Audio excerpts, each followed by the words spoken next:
great bass player. I was like trying to keep up with him, and he would have these like tear ducts, like, but they would be like green, like it was an infection in his eye. Oh, but he had them in each eye, and I never knew what to say to him. And one time we were playing this like Mexican place, right? It was like this like sort of laid back gig, and he would get it for. We would play like every other Wednesday, but like he knew the owner pretty well, and the owner would come up to him and be like, "Yes." He would look at him and he'd be real serious. He'd be like, "Andy," and he'd be like, "Yeah." He'd be like, "Wipe your eyes." And he would like put him, and it was like I don't know what his tear ducts were like infected or something. They were like these pussy green dots on his face, and this is not that.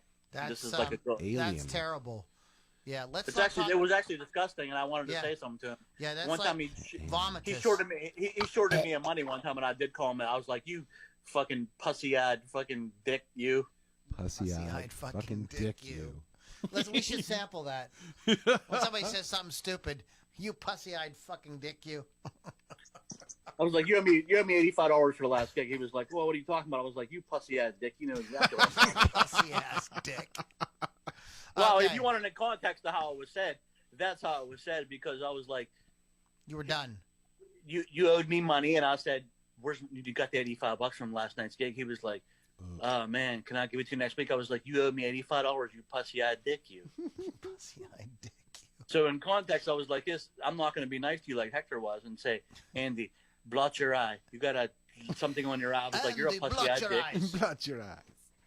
You're a pussy-eyed fucktard that needs to give me my money."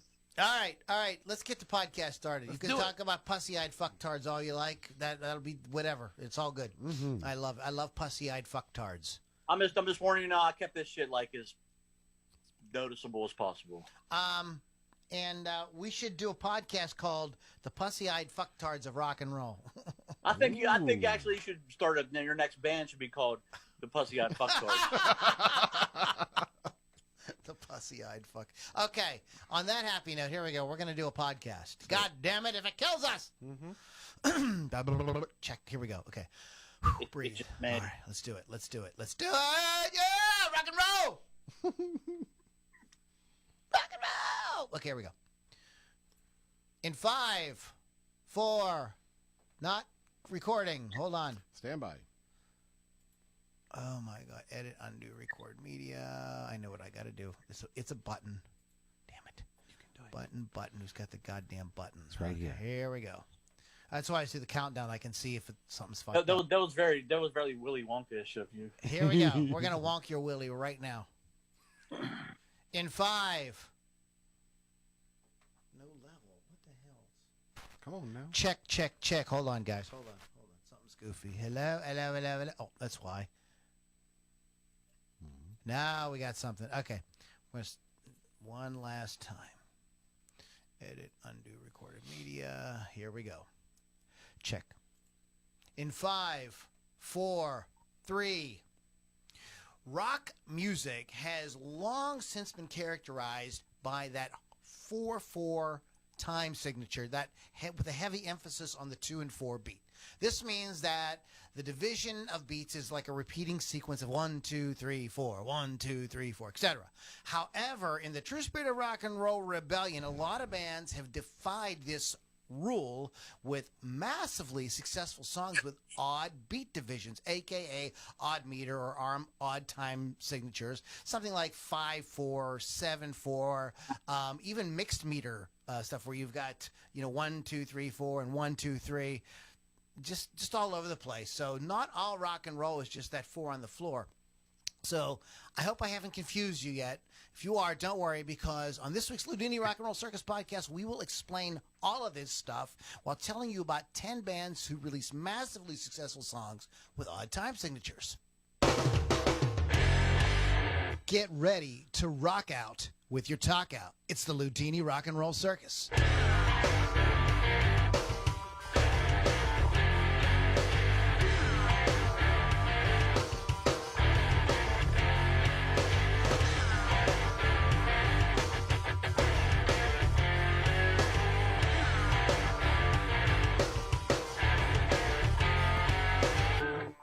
Welcome back, moms and dads, boys and girls, children of all ages, to the Loudini Rock and Roll Circus. My name is Lou Lombardi, a.k.a. Loudini.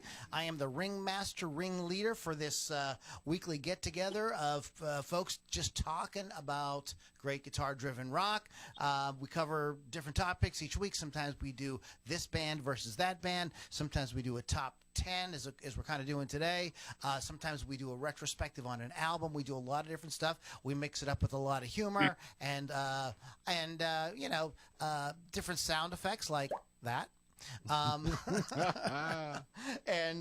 we just have a really good time. That's what we do here. LoudiniRockandRollCircus.com as well as LouLombardiMusic.com. Why would you go there? Because you can get more information as well as getting access to some free music and cool downloads. There's an awesome community that we're building on Facebook, private Facebook community. So you guys want to check it out at LoudiniRockandRollCircus.com or LouLombardiMusic.com. Shout out to Wolf's Customs, wolfscustoms.online. They do amazing refinishes on musical instruments, hollow flash, a bunch of different things like that. So check them out at wolfscustoms.online.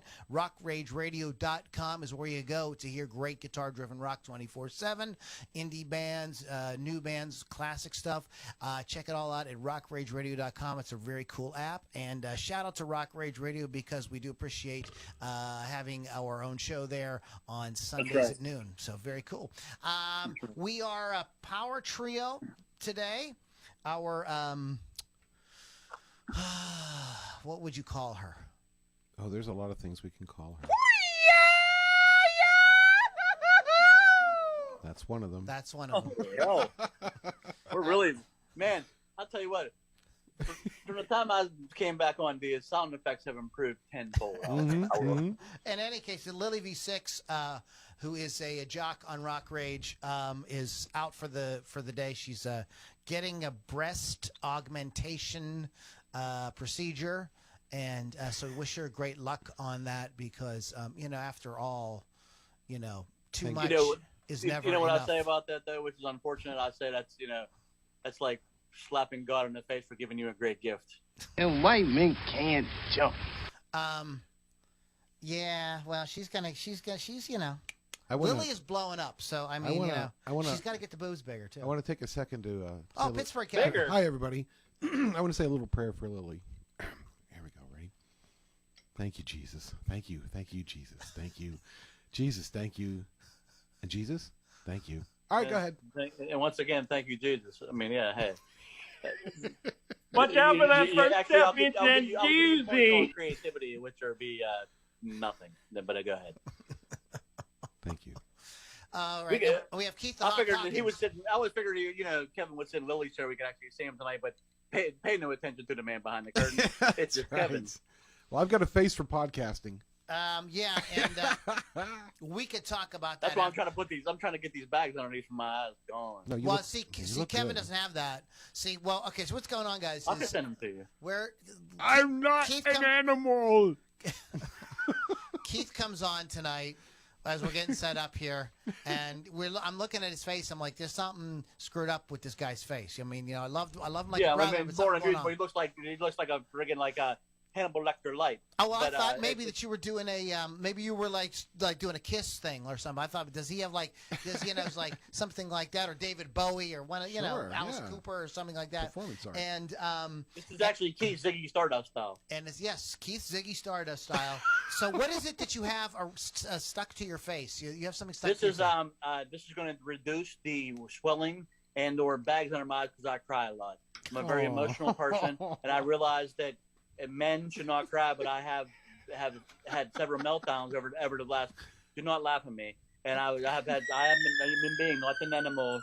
And I've had several meltdowns over the last week, and I think my eyes have puffed up to the point where they look like two fucking circus tents. But I mean, other than that, I've tried to get the swelling down on my eyes a little bit. That's all. So what are you melting down about, brother? What's going on? Do you want to talk about it? We're here. I mean, I'm really just upset about a lot of things, like the price of gas, and the symbols are going up, and there's a lot of bullshit. Okay, all right then. I thought Englishmen didn't like women. Honestly, I can't live without those two things. Wow. Now I feel bad for laughing. Oh my goodness! Let's start a GoFundMe. Don't ever call me stupid. Okay. Okay, so Keith had been having a very emotional week, so we're going to take it easy on him tonight.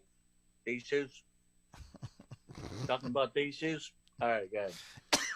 He's had a rough week, and so we're going to give him too much. But we do have Pittsburgh Kevin as well. We've got Keith the Hawk Hawkins with some awesome facial gear, or eyewear, eye bag wear. Eye bag protector, eye bag eliminators. Not what did you say? No, not tea bag. Not tea No tea bag. Don't get excited, kids. There's no tea bagging happening on the podcast. Like, Kevin? Hey, there's no tea not bagging tonight. in podcasting, kid. All right, my man. All right. The one's going off already. And back by popular demand, Bones Magoo stopped by, and so hey, Bones, how you doing tonight, brother? There you go. Right, my man. Thank you, Bones. So Thank you, good. buddy. We are going to be enjoying some Bones Magoo throughout the show. So, You take request, Bones Magoo. Did you ever take requests? we have a drummer here, and I think we should start off by. Could you sort of explain this? Are you talking? I'm not talking to myself. I'm not talking to Hey, Pittsburgh talking to Kevin. me? I'm talking to Keith the Hawk Hawkins, and could you maybe kind of like give a little, mini lesson on time signatures and, odd and even and a couple, Let's just talk about the fact where Western music, let's just say Westernized music that we all have known, is basically in common time or 4/4.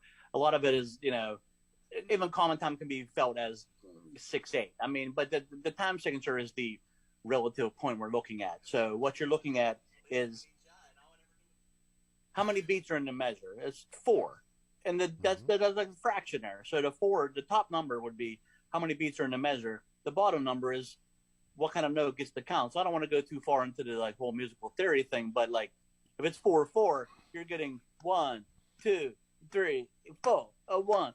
But at the same time, you can still count that same thing in eighth notes, like 1 and 2 and 3 and 4. It could be 8/8. That's the same thing.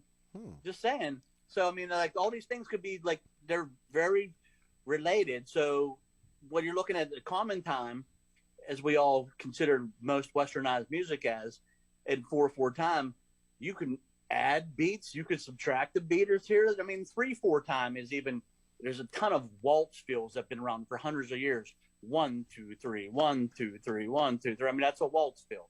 I mean, that's been around for hundreds of years. So you got the 3 on the top, the 4 on the bottom, the 3/4 notes. 1, 2, 3, 1, which is different than the 6/8 where you're feeling that eighth note pulse. 1, 2, 3, 4, 5, 6. 1, 2, 3, 4, 5, 6. A good song for 6/8, for a rock tune that's got that 6/8 feel is "Hold the Line" by Toto. Of course, yeah. That's a good example. So if you're trying to put it as an example, Well, you could actually count that in 12/8 too, but that's a whole other thing. Well, it's like let's not. I mean, let's not. it's just like I said, people feel different. Like it could be felt in different ways, but I mean, the whole common thing where you're basing it off of triplets or but it's the quarter note is the pulse we're looking at. So I mean, everybody feels that 1, 2, 3, 4. Inside those 4 quarter notes can be a lot of things. You got Keith said it could also be 6/8. What did you say? 6/8 or 12/4, 6/8, whatever. 12/8. The bottom number can only be so many. Right. things. Okay. Top But number can be what you want. what I'm trying to say is I don't want to split too many hairs over that because I read articles that said "Money" by Pink Floyd 7/8, and other people said no, it's 7/4, and they went screaming at each other. So let's not get. I don't want to get into that. I'm interested in the top number. That's the main thing we want to. Yeah. Okay. So the top number can be anything you want it to be. The bottom number can only be so many things, and then somebody wants to argue with that, then I don't know what to tell you. Okay. The top number can be whatever, but if we're gonna look at the top number, that was probably my first example. "Money" by Pink Floyd would be in 7/4 because it's 1, 2, 3, 4, 5, 6, 7, 1, 2, 3. You're still counting the quarter note. The quarter note is getting the pulse. That is the count on the song. 7/8 has no. If you want to count "Money" in 7/8, then that's all you, man. But I mean, it's in 7/4 time, and whoever wrote it, Roger Waters probably. So if it's based off that bass line, that is going to be 7 quarter notes. So if you were thinking about it as 1, 2, 3, 4, 5, 6, 7, 8. You would just take off that last quarter note, and all of a sudden we have an odd meter. The other thing the other thing you can do is go 1, 2, 3, 4, 1, 2, 3, 1, 2. You know what I mean? You could do. And then you, then you. I don't want to cross hairs either, but then you're getting the subdivision. So I mean, you're subdividing. Well, let me finish. What I'm trying to say is, like, musicians, whether it's written that way or not, will count it that way often just for ease. You know what I mean? It's just easier to think, oh, this is a measure of 4, this is a measure of 3. So whether it's I find it easier to do that myself. So I mean, yeah, a lot of people just do it to make it easier. That's a very. I have several songs on my list that are like obvious time signature changes and an odd time signature. I think Money by Pink Floyd is a very obvious 7. So here's what they're saying. When you try to bounce along to it, there's a lope in that. There's something going on where I'm like, that's not coming out even. I can't tap that to like a. I just said tap that. I can't tap that out in an even time signature. That is written purposely or non-purposely. Some bands don't write purposely in odd meters. Some bands do.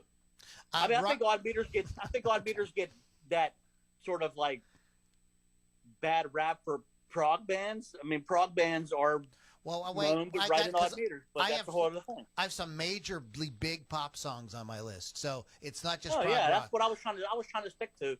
But more recognizable songs. Okay. So according to Songfacts, I don't want to argue with Hawkfacts. But Songfacts is an unusual 7/8 time signature. So whatever, we're not going to split those hairs. We're not going to get into that. Gilmore was asked about where the time signature came from. He says it was Roger's riff. He came in with the verses and the lyrics for Money, more or less completed, and we just made up the middle sections, guitar solos, and all that stuff. I had heard him, David Gilmour, say that the reason that they go to 4/4 for the solos is like he just didn't want to try to learn how to play a solo in 7/4, 7/8. He was just like, nah, we'll just do a section, you know. And it's so cool. It breaks it up a bit. It gets into that swing, that straightforward swing in there. In straightforward. There's a swing in that bass drum too. That bass drum part Nick Mason plays. Yeah. And Money is like 1, 2, 3, and 4, 5, 6, 7. He has like a triplet feel in that third 1, 2, 3, and 4. So that 3 and 4 could be 3 triplet. I mean, it's got to swing to that bass drum part and Money. But I've never counted it. And holy shit, my thing just fell off. Oh my! What? My fake eye. Oh, okay. His thing just fell off.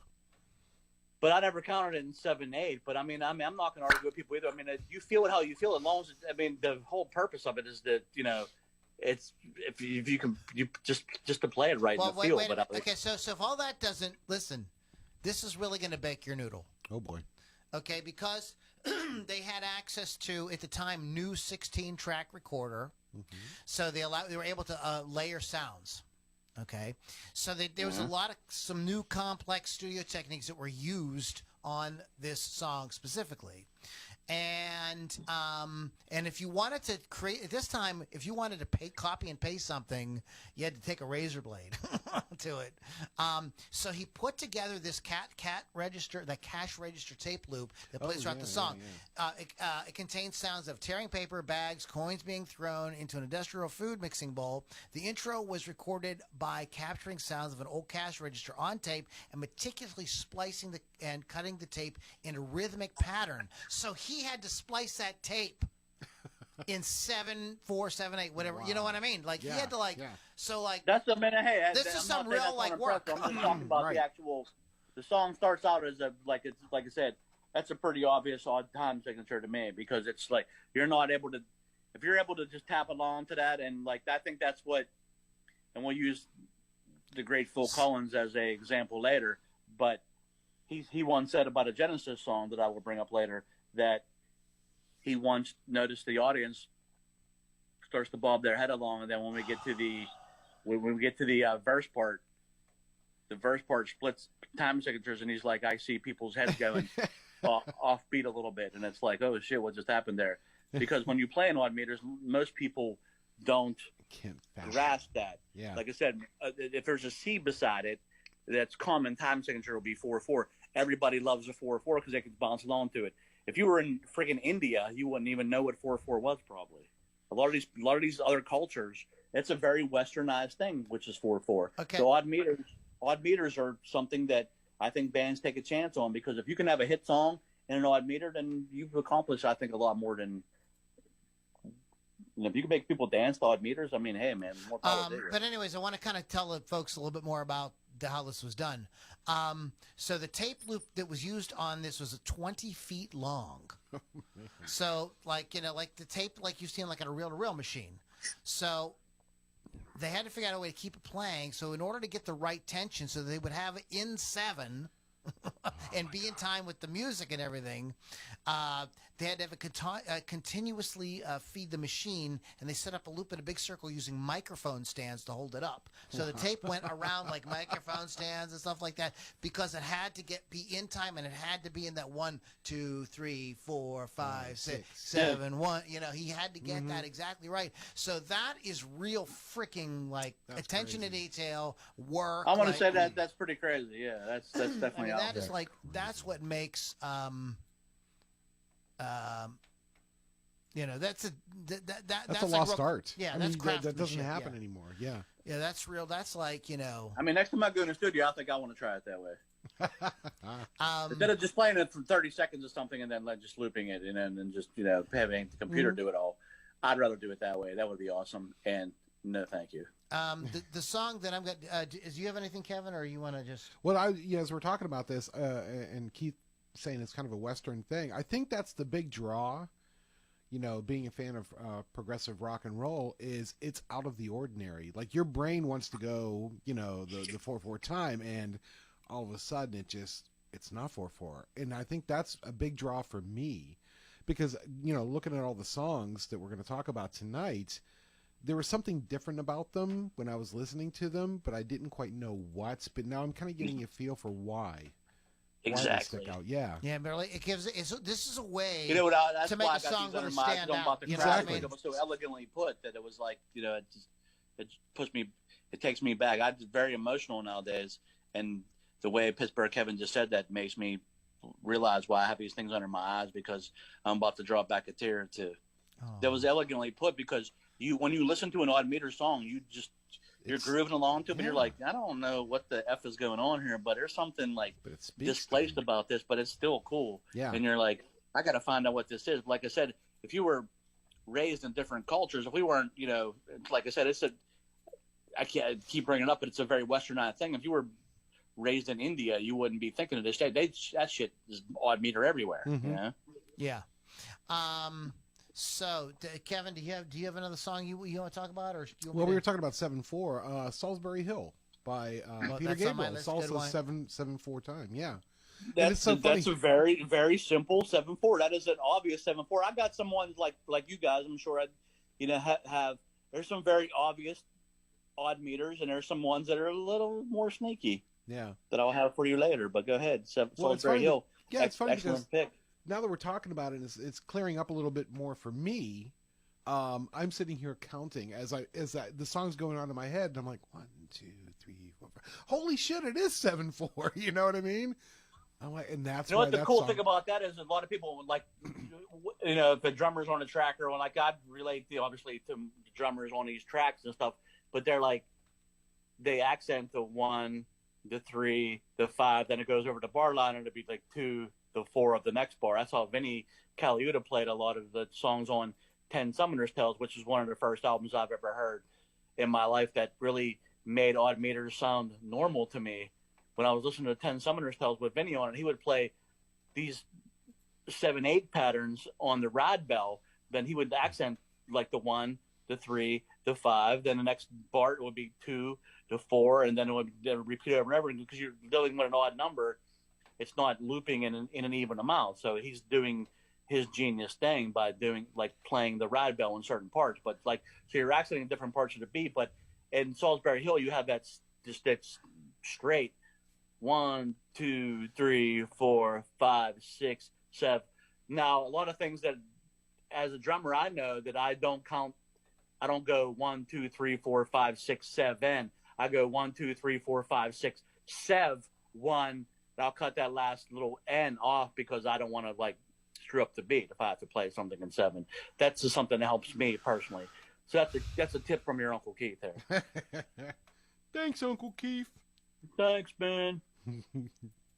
Now go out there and nod meter your ass off, kid. Okay, all right. So I want to talk about this song.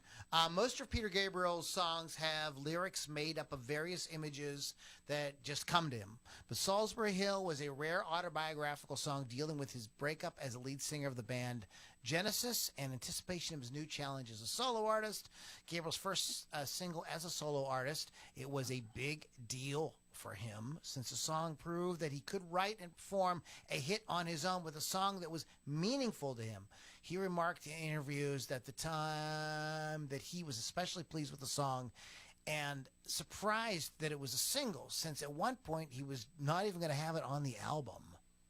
So it's built around a simple guitar, acoustic guitar riff. The song is much more simple and toned down compared to Gabriel's more extravagant work with Genesis. As a solo artist, Gabriel proved completely unpredictable, venturing into pop, electronica, world music, whatever lit his fire at the time. His next album, produced by Robert Fripp, didn't have any hits, but his '86 album, So, found a huge audience and holds up as a classic.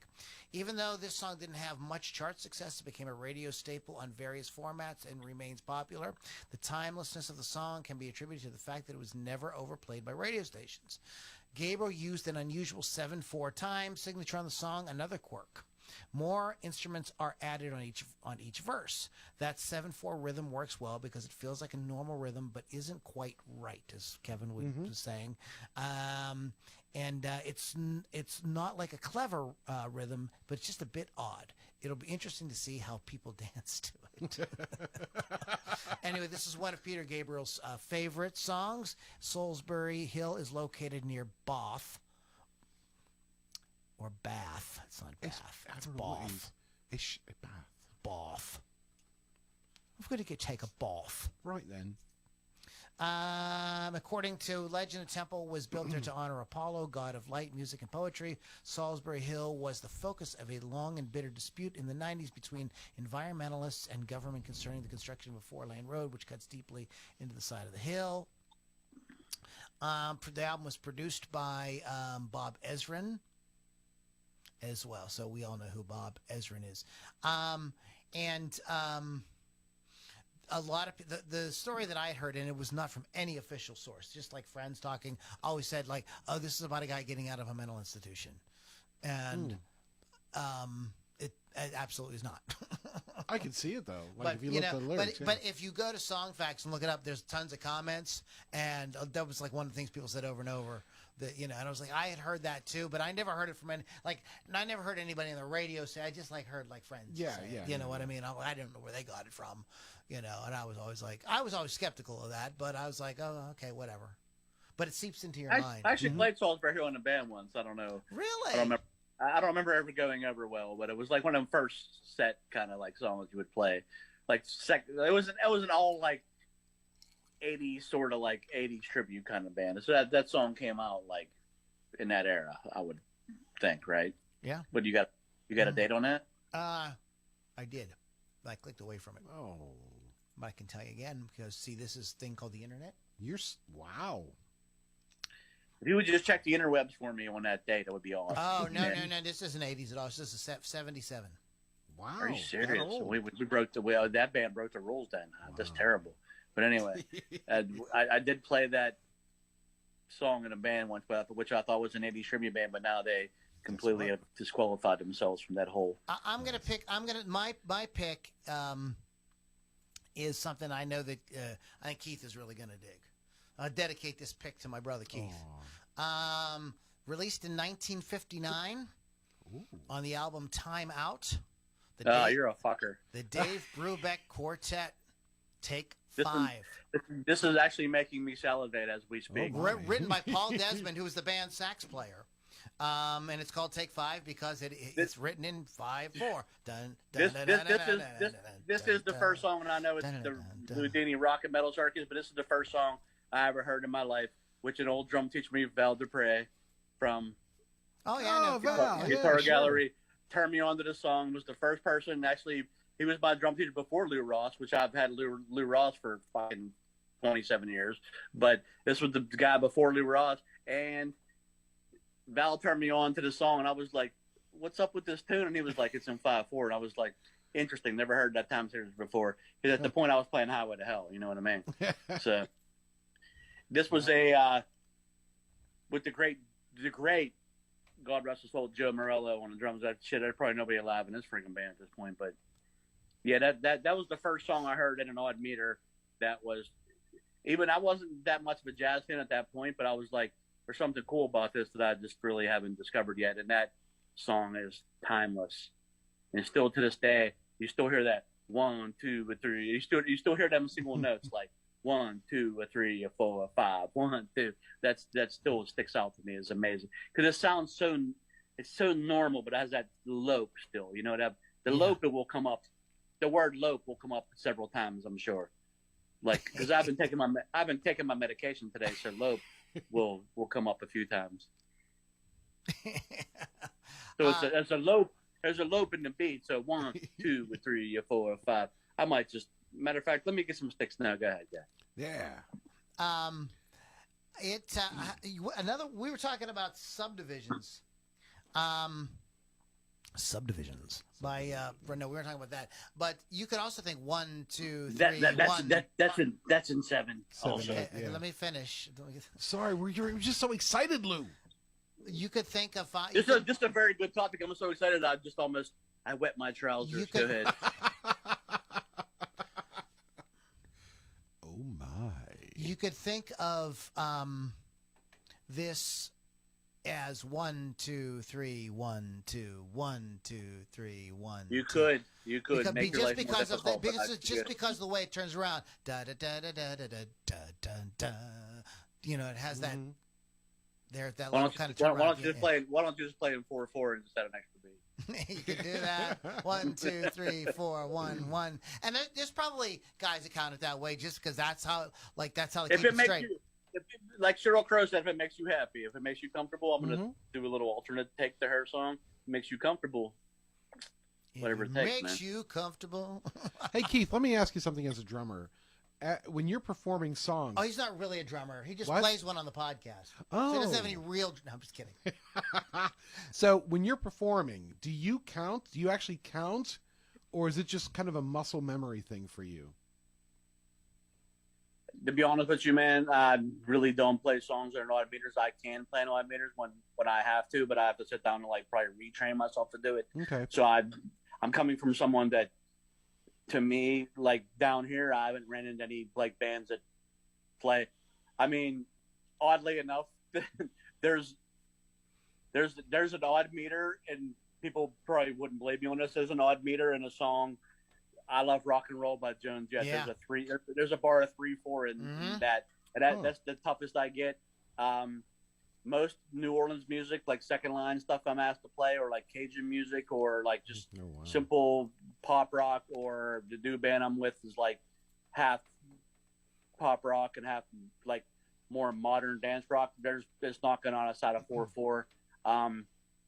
Yeah, I haven't I have never been asked to play anything that's in an odd meter. I'm not saying I can't. I just basically I've taken the Neil Peart route, where he says that when Geddy and Alex used to send him songs for the next album after they were done with the tour, they would be ready for the next album, and they would send him songs, and he would ask them, "Is this in 7?" And they would be like, "I don't really know. It's just kind of something that we just feel it this certain way." What the hell is that, man? Oh my! Lou's pulling something out of his box. So we need to pick a winner here in a little bit. Oh boy! Because we are giving away. Holy shit! I think it's me. It's me. What is that, Black Sabbath? This is a deluxe box set of Black Sabbath. Holy Paranoid. Shit. It's. What do I got to do? I'm gonna go Joe Biden. The Arizona audit. Come on, my votes were counting too. It's 5. Those albums? Discs, 5, vinyl albums. Wow. Holy including hell. some live performances, all kind of. It's just freaking awesome. I got a book in here and everything. It's really cool. It's still in the shrink wrap. I wanted to take it out and play it, but I didn't.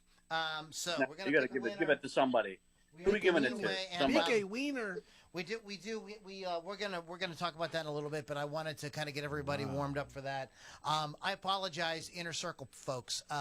We had a glitch in the Matrix there, and we were not live there for a little while, and I apologize. It was so thank you, Keith and Kevin. You guys were talking, and I was able to get it. Did you fix it? Get it working. So we are live in there again. Says we're going to take a little time and let it kind of build up a bit, and we'll come back to the giveaway. In Giveaway of the evening. So we will have a giveaway, and it's for those folks that clicked in and join the mailing list. So we do giveaways and stuff like that. So you get to do stuff like that if you go to LouLombardiRocks.com or Lou Lombardi Music. Excuse me, LouLombardiMusic.com or Loudini Rock and Roll Circus.com. Keith, so we hit a little jazz. I think Anything else you want to say? My answer to Kevin was I would probably more feel it. I mean, if something's written in front of me, like I do sight read pretty decently actually. But if I had to play something on mute, I'd rather like read it first. But I mean, if I had to, I would probably subdivide it like Lou was talking about before. Like if something was in 7, I would probably play it in 4 and a bar of 3. Okay. So we hit take. Is there anything else you want to say about Take 5? Keith? It's just one of the greatest songs. Like, it's a jazz standard, and like I said, we don't probably delve into the jazz realm much in this show, but I mean, because it's not that thing. But it's like it is a song that is still, I think, rock musicians would probably cling to because it is an amazing song that was written in odd meter, hence the name Take 5, and it's an obvious 5, and it's played by great players, and if you can't respect it, then I don't know. Go after your mother. I don't know. It was it was a hit song. That's what I mean. It was in 1959. In 1959, charted. In 59, you could get a jazz song like that on the radio. Exactly, because we're still looking at the infancy of rock and roll. Yeah, rock and roll was just one of those other things, and people thought rock and roll at the time. People just thought it was a fad. It's a fad. It's that guy that gets up and shakes his hips on. I don't want to tell you. Yeah, it's still a fad to this point. Yeah, actually, it's probably at this point it probably is a fad. To be honest with you, so this is and if you don't know it, if you're going like, what the hell is this? Just give your ears a little treat and go to YouTube and play it real quick. And it's not one of these jazz songs. It's like, yes, there are solos and stuff in it, but it isn't like Love Supreme or something by John Coltrane with it's like a whole album side. It's it's a regular, has a straight kind of pop kind of form. And very digestible. That's what I'm trying to say. So, Take 5 by the Dave Brubeck Quartet from the album Time Out, which has great artwork, by the way. And maybe I can get I have the album here. I could maybe show it to you guys, but it has great artwork. Keith, is there? Do you want to pick the next one? Sure, man. Let me just look at my list there. I got a ton of them actually, but like I said, I'm gonna try to stick with ones that I think are well known to people. Like I think that the grunge era of the '90s was, the Nirvana, the Pearl Jam, Soundgarden, Alice in Chains. I don't think Nirvana or like the songs that I know by Nirvana or Pearl Jam, they didn't delve too much into these meters, but Soundgarden, Alice in Chains did. And like I said, I don't know if it was done on purpose, but I think in Soundgarden's respect, they sort of did. I've read a couple interviews back in the day with Kim Thale, who said that he kind of just does that shit on purpose, because that's just the way he writes. Spoon Man is in 7/4.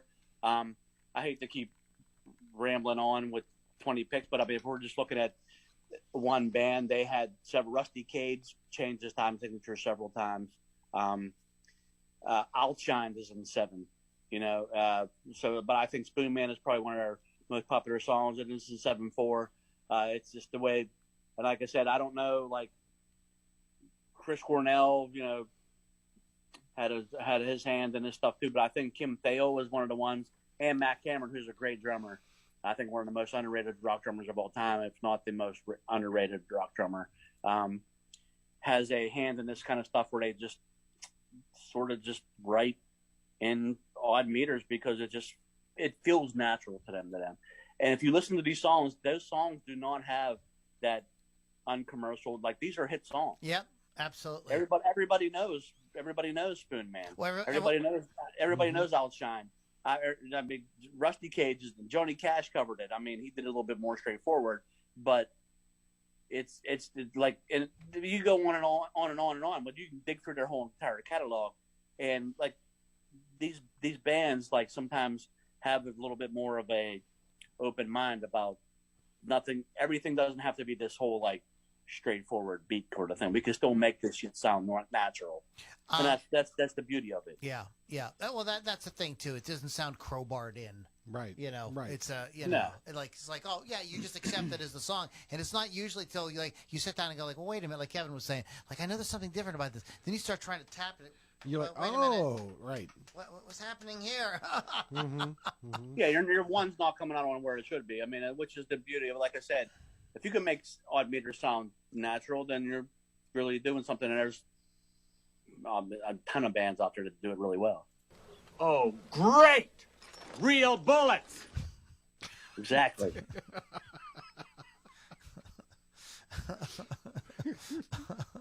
You want to die with a man's gun, not a little CC gun like this. Right. That's right, F.A. It's right. Tell hey. him. F.A. Okay, so speaking of like stuff that's like super regular, Kevin, is there anything you want to talk about? One, do you have something on your mind? Well, we touched briefly on subdivisions. And Okay. If you're going to talk about a band making odd time signatures sound natural and flowing, it's got to be Rush. And every song, like every song they've done, and like you said though, if you've grown up loving Rush, but then you sit down and try to tap along with it, wait a minute, wait, where did he go? But it sounds so natural. And the bands that cite Rush as their influence, sometimes they feel like it's they're trying too hard. Mm-hmm. You know what I mean? Oh, we have to change it here. Where Neil and the boys would just do it so fluently. But I had subdivisions on my list, so. What? Kill that fucking that mosquito's bit me on the top of the head like Oh. 5 freaking times. Well, what are you don't doing, say man? Lumps Take it all easy. right on your Holy head. Oh my! I mean, sir. the fucking, no offense, but the malaria is not going to sit in until like I know, at least dude, a but week. But it pain in the ass, and I'm itches. sitting there going, why's my Oh, head then it itch? itches. Oh, I hate that. This song is about Your head has crabs. My head has crabs. You know what? My head has crabs. My head has That's how I crabs. tune my guitar. Listen, guys, listen. What? It's like living with a 6-year-old. Basically. Yeah, basically it is. Subdivisions, a song about narrow-minded and judgmental people, how they can get and they get put into get a clump up into little groups. This is spelled out in the chorus in the high school halls and shopping malls. Conform Yes. or be cast out. It tells or how when you, State University, fucking multicultural centers, either one. yep, and it tells of how when you don't meet a certain standard, you are basically shunned And or you end up doing a podcast? or canceled, as in today's. Canceled, yes. Yeah. Drummer Neil Peart said the song is an exploration of the background from which all of us, and probably most of our audience, have sprung. Pearl grew up reading adventure stories and science fiction, which for him were an escape from the confines of suburbia. As he got older, he took full advantage of his freedom, embracing travel and exploring other cultures. Mark Daly, evening newscaster for the Voice of Toronto television station. Also, Much Music is the voice that repeats the chorus line, Subdivisions. Oh, really? Yes. I did not know that. The little things you didn't know I about thought Rush. that was Alex Lifeson Wow. just speaking into some kind of like talk box or some shit, you know. This song marked a turning point for Neil Peart, whose early Rush lyrics were based in fantasy. I didn't believe yet that I could put something real into a song. He told Rolling Stone, Subdivisions happened to be an anthem for a lot of people who grew up under those circumstances, and from then on I realized what I most wanted to put in a song was human 1, 2, experience. 3, 4, 5. That's an easy 7. That's an obvious 7 too. 1, 2, 3, 4, 5, 6, 7. Bum, bum. Certain songs are very obvious. I was going to use Rush as YYZ. Oh, yeah. Tom Sawyer. I mean, I hate to get too far in, because Rush technically, whatever you want to call them, is a progressive rock band. I don't want to get too far into that kind of thing, because there's like, Yes, Dream Theater. I mean, you can go to Jethro Tull. These bands play odd music because they're progressive rock bands. I was trying to keep it more in these like sort of hit songs, but you can't ignore songs like Tom Sawyer, where the keyboard part is like that shit is at 7/8, which is you're getting 7/8 notes. 1, 2, 3, 4, 5, 6, 7. That stuff is just obvious to me. 7/8 time signature. So you're getting odd meters. So a lot of these songs have odd meters in certain places. Then they kind of like drift out of them for the choruses and stuff, which will be my next song. But go ahead. Is it my turn yet? Yeah, go ahead if you want to do one.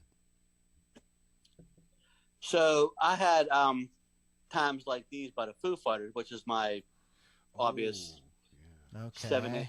Yeah. It's actually 7/4 into 4/4 because the beginning riff of that song, and before it goes into the verses, is in 7. So that's like, but that's like I said, that's not a band that's labeled a progressive rock band, but they can write in 7 when they want. And I mean, these bands can delve into that kind of stuff. So Times Like These is probably a song that's a little bit more. You wouldn't think a band like the Foo Fighters are writing in odd meters a lot, but they F around with it a little bit. So and that's a hit song for them. So there you go. Oh yeah, big one. Okay, so now I'm gonna go like super, mega, super, like super. Go ahead. AM pop. Oh my! And that is. You're going to Dionne Warwick, aren't you? I say a little prayer. Oh, there you go. Yeah. Burt Bacharach, Hal David wrote this song and also produced it. They first heard Dionne Warwick singing backup for the Drifters, which is when they realized she had the perfect voice for their songs. Bacharach and David had a string of hits with Warwick, including Walk On By, Don't You Know the Way to San Jose. Here's another one. Songwriters were never happy with the tempo of the song and thought it would flop. Burt Bacharach said in Record Collector magazine, I never thought I made the record right. I think I have a tempo that's too fast, a bit too nervous for Dionne. I didn't want the record to come out, but I got overridden, and I'm glad that I got overridden. In this joyful song of devotion, the singer doesn't think about her man. She prays for him, Pittsburgh Kevin, starting when she wakes up in the morning and continuing throughout her workday. All day long. Yes, right. I'm going to pray for you. I got to get that soundbite. Thank you, Jesus. Thank you, Jesus. There's even a chance that this is an unrequited love song when she says, why don't you answer my prayer? Nonetheless, most ears hear it as expression of true love, which makes it a favorite at weddings. She resonated with wives and girlfriends whose men went to Vietnam as well. Wow. Urethra Franklin did a version of it as well. Check this out. Check this out. Here's how I know she did it. That's the cover I know actually. I know her version of it, and it still has the same like kind of time. Well, you check this out. Here's how this came about because Dionne Warwick had a hit with it originally, and the girls that sang backup on Dionne's became the backup singers for Aretha Franklin. Oh, really? Okay, and a couple of these people I think you know. But so they were singing it with Dionne, and they were kind of just jamming it with Aretha. They just brought it as a kind of like, let's mess around with this. Yeah. And Aretha really liked it, and she came up with a more kind of like gospel, kind of thing, kind of vibe to it. But R.E.S.P. they performed as the Sweet Inspirations, and the band included Cissy Houston. Okay. That was Whitney Houston's mother. I've heard of her before. Yeah, and that's Dionne Warwick's aunt. Estelle Brown and Myrna Smith and Sylvia Shemwell, who they've all been on tons of stuff. Yeah. So they were on the song with Warwick, and they started jamming with Aretha, and so that was how that's how it came about. Fun stuff. I'm not gonna spend too much more time on it because I know it isn't rock and roll. There isn't big loud guitars in it, but it's a major hit, and it goes to Keith's point about how if it sounds great, it sounds great. Mm-hmm. They come in the most non-obvious form sometimes. This is called, and check this out, and this is, I think the chorus, the verses I believe might be 4/4, but the chorus is 11/4. Well, that's crazy. So like, oh, it could be like 1, 2, 3, 4, 1, 2, 3, 4, 1, 2, 3, 1, and then That's it, yeah, that's how it that's is. what goes on there. Wow. Because actually, I think I saw that on the video as a breakdown. Was like it's 2 bars of 4/4 and a bar of 3/4, so you're just slopping off that last eighth note. So it's like, yeah, that's I think that's a very common thing where it gets probably overlooked because there's, like I said, even on my list, I've really dug deep into it. There's some songs I had never knew. Wait. Hold on now. Wait a minute. Wait, Wait a minute. Bones Magoo. Bones Magoo said he wants to play something in 11. Oh, and 11/8. Okay. You ready? Okay. Ready? Whipping post. Go ahead. You set up over there? Yeah, he's ready to go. Here we go. Whipping post. Go ahead. Get it? That was Not even close. Not even counted. close. I counted along with them. Fantastic. Bones, you're the man. All right, Bones Magoo, everybody. Sitting in again with the Loudini Rock and Roll Circus, jamming with us. Cranking out a little 11/8 there on the... Wow. Yep, on Man, the Bones nailed phone. it. Yep. Nailed it. Anyhow, yes, Dionne Warwick, the lovely and talented Dionne Warwick, who I believe is still performing like in Vegas and stuff, I believe. Holy free holy. Yeah, I believe. Let's talk. Who's did you got something? Well, do you want to talk about the giveaway? Oh, we could do that. Or do you let's want to do wait? one We more can song wait. and All then right, we're gonna do the giveaway. We got the winner. We got the wiener. All right, who's We turn have is a it? wiener. You have something you want to talk about? I got a wiener. Do you have a wiener? So, Pittsburgh Kevin's going to talk about his wiener. I'm not gonna. No, I'm not. Oh. Anyway. Please don't. No, exactly. I didn't mean to let you down. Anyway. Losing my erection. No. Jeez, oh man. Come on. What if Lily's mom was listening tonight? I'm sure she's not. She's not. She's at the hospital. She's at the hospital with Lily. Yeah, they're getting that. So I'm going to go all the way back to the Beatles. The Beatles. The Beatles. Little Beatles. This day in history, the Beatles woke up. With Bull McCartney. Fell out of bed. Let's get stoned with Bull McCartney. They dragged a comb across their head. Anyway, Beatles, Happiness is a Warm Gun, with like hundreds of time signatures in that motor scooter. Yep. Yeah. It does. That's John Lennon's fault, I think, on that one. Maybe he was on drugs. But I mean, like that one is for them is very complex. I mean, between that one and like the one I was going to bring up was be the bridge to Here Comes the Sun, because that changes several times too. But Happiness is a Warm Gun changes all over the place. I think there's bars of like 4/4, 3/8. There might be a bar of 7 in there somewhere. It's all over the place. I was feeling a bit frisky that day, Lou. The title comes from The American Rifleman, a magazine published by the National Rifle Association. The story was titled "Happiness is a Warm Gun." So, like, oh my goodness. Actually, the funny thing is, it's on the White Album, '68. Another obvious one by them, I think. The more obvious one by them is "All You Need Is Love." It's on my list. It's in 7/4, and it's an obvious 7, and it has a simple sort of like 7. Here's the thing you want to think of. Here's what you want to realize about that song. Yes. It's one word said 3 times over 7 beats. There you go. You want to talk about like polyrhythms and stuff. I mean, there's like between the beats, the words, and the notes, like there's like multiple like time things happening in the song. There's a lot more. It's not as simple as you think that it is. There's a lot more going on with the song. Played for the first time on Our World Project, the first world TV special, broadcast in 24 countries, June 25th, 1967. I was about a month and a half old. The show was 6 hours long, featured music from 6 continents, with the Beatles representing Britain. Right. That's England for you. Folks. The Beatles were supposedly recording this live during the show, but they used a pre-recorded backing track, and John Lennon's vocal was redone a few hours later. Eric Clapton mimed the guitar part during his part. The concept of the song was born out of a quest to bring a song that was going to be understood by people of all nations and all creeds and all genders. All 47 genders.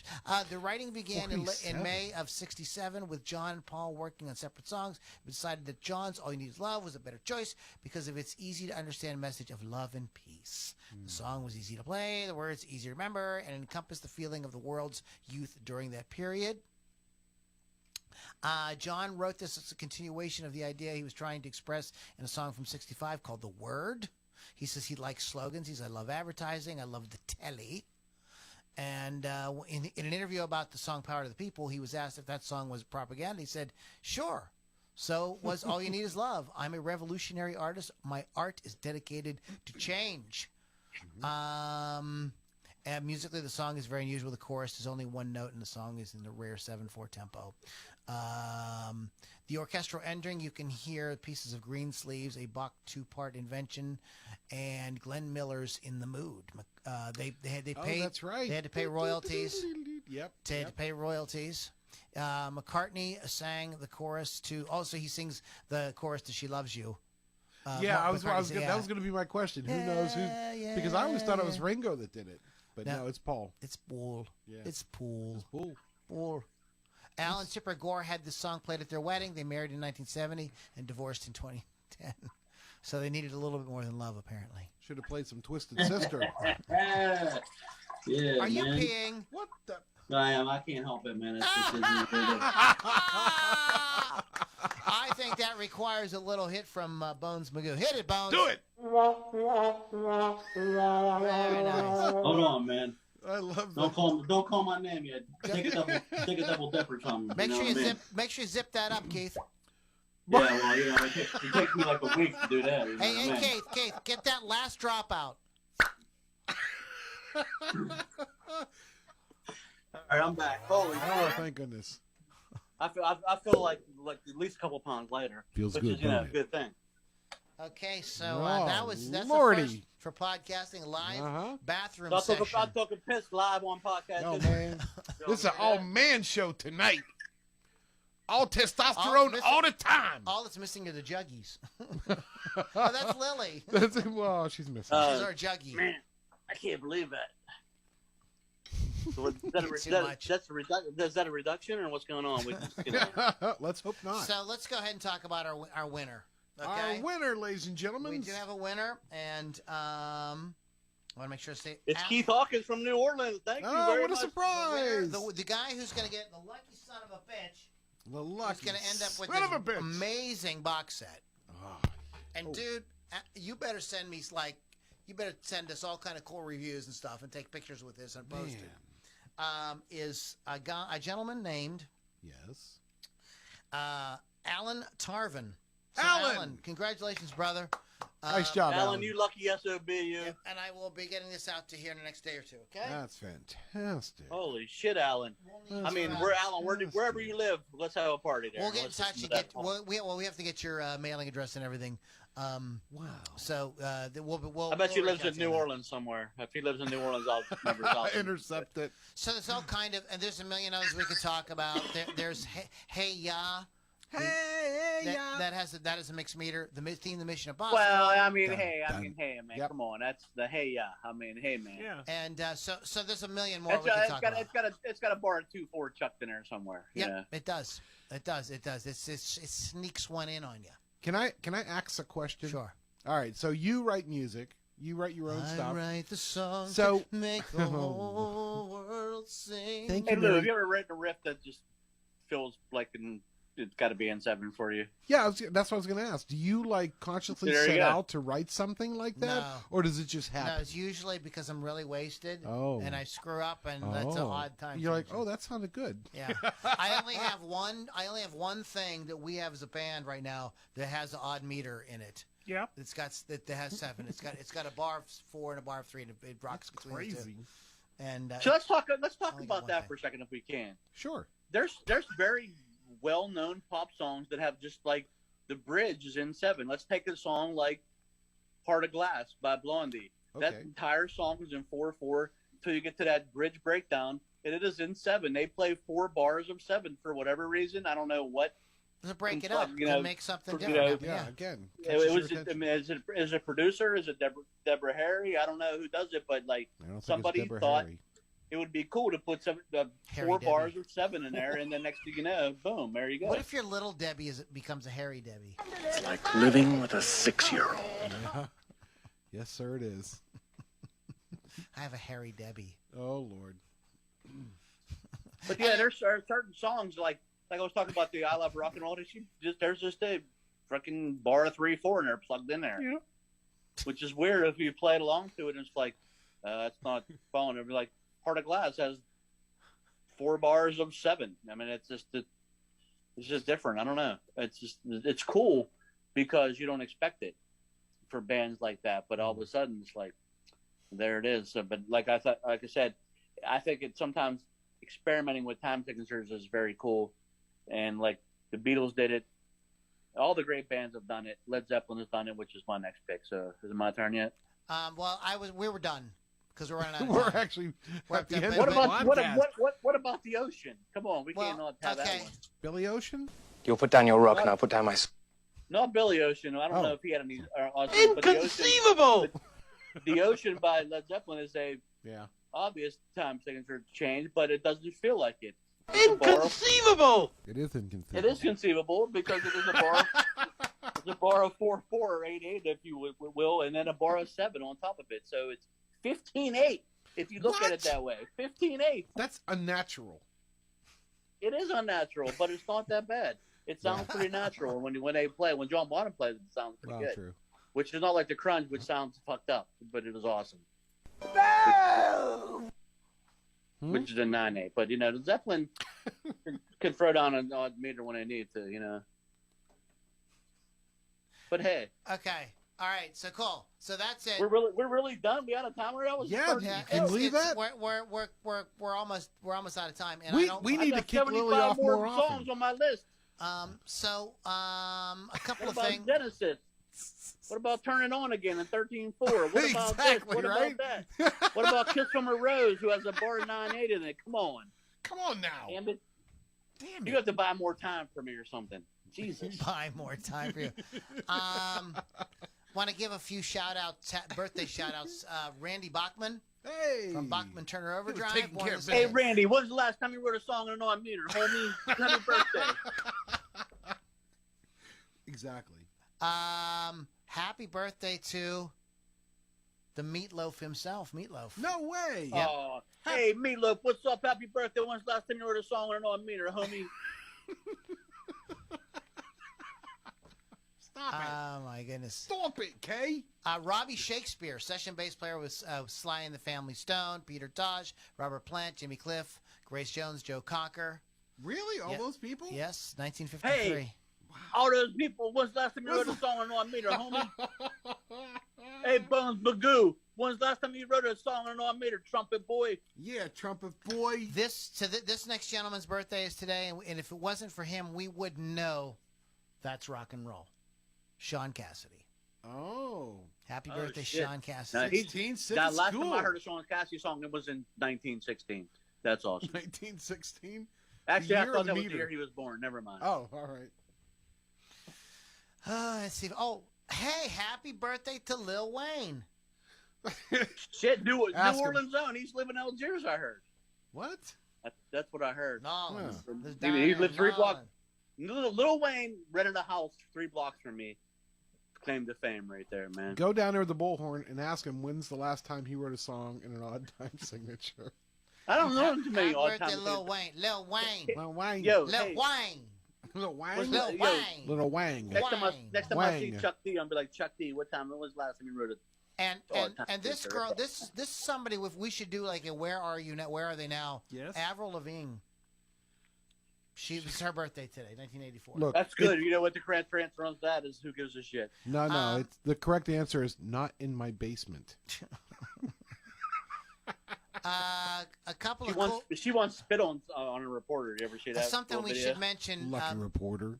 On this day in 1986, Cliff Burton, Metallica bass player, was crushed to death after the Wow. band's tour bus crashed between Stockholm and Copenhagen. Oh, wow. During a European tour, members from the band drew cards for the most comfortable bunk on the tour bus. Burton had won the game with the ace of spades. And was asleep when the tour bus ran over a patch of black ice and skidded off the road. He was thrown through the window of the bus, which fell on top of him. It's Yes, like that is a horrific tragedy, and that's like the Frankie, the Richie Valens thing. You know, they were drawing straws and like everybody wanted to ride on the plane, and so he got to go on the plane, but then he ended up dead. Yeah, he turned out to be dead. Yeah. Yeah, wasn't it Merle Haggard that said, "I hope your plane crashes" to the guy that won the coin toss? That was it. Merle Haggard had something to do with that. He felt like shit afterwards. I'm here to tell you. Oh hell yeah! He was like, "I hope your plane crashes," because the dude told him whoever won the coin toss, Tommy, whoever the fuck Tommy was like, "Tommy, that's the first coin toss I ever won." Him and Valen and Waylon Jennings had a little thing going on there. On this day in 1964, the Beach Boys, not the Beatles, I was going to say the Beatles, made their TV debut on the Ed Sullivan Show. Where they sang "I Get Around" and "Wendy." Oh, so I just recently watched a very interesting biopic about Brian Wilson. Actually, heard something about the Beach Boys before you said that. "I Get Around" was originally written by the chick they gangbanged one night who gave them all STDs. No, that's not. I'm just saying, that's what I heard. Sir, that's not true. I mean, Dennis Wilson was hanging out with Charles Manson. What the hell does he know? Oh, yeah. You know what I mean? Okay, I think we're going to wrap it up. Well, we're just getting going. We're not going to talk about No Mercy? Yeah, well, I'm not going to. We'll do that some other time. We'll talk about it another time. Love and Mercy. Love and Mercy. What about breast augmentation? We're not going to talk about that? Well, we'll see what it looks like next week. We're not going to touch that one. We're not going to touch that one. Can't touch. I don't know if I can make it on next week. I'm from week to week, Lou. You know that I'm on a retainer, Holmes. Speaking of retainer, this thing in my mouth's killing me. I got to take this fucker out. Yeah. Oh, great! Real bullets. That's a crawfish seed. Fuck. See? That's a golden crawfish. You're in a lot of trouble, mister. What about this? Wait a second. All right. This is audio. This is podcasting. We're looking at stuff. So I apologize to the audience for that. So let's go ahead and get wrapped up, guys. You've been listening to Loudini Rock and Roll Circus. Go to LoudiniRockandRollCircus.com, LouLombardiMusic.com. Please check out Wolf's Customs at wolfscustoms.online and rockrageradio.com. Lily V6 will be back next week. We will be back. Keith the Hawk Hawkins for probably will be here. Probably. No, I hope so. We'll see. Okay. I'm on a week-to-week retainer. And what's going on with you? your? Oh shit! What happened?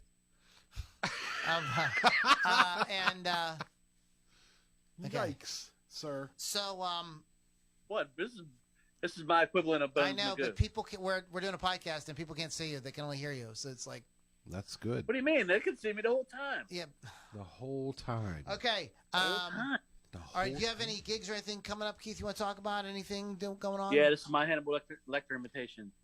So good to see you, Clarice. Okay.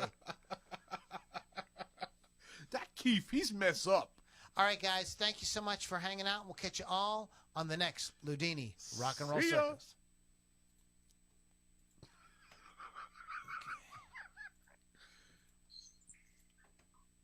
Who are you laughing like? What is that guy, the Renfield or something? If you look up... Who was the dog? Oh, that was Muttley. Yeah, you're laughing like Muttley. If you look up in the dictionary, look up... You guys used to be fun. That's what I used to hear. If you look up Off the Rails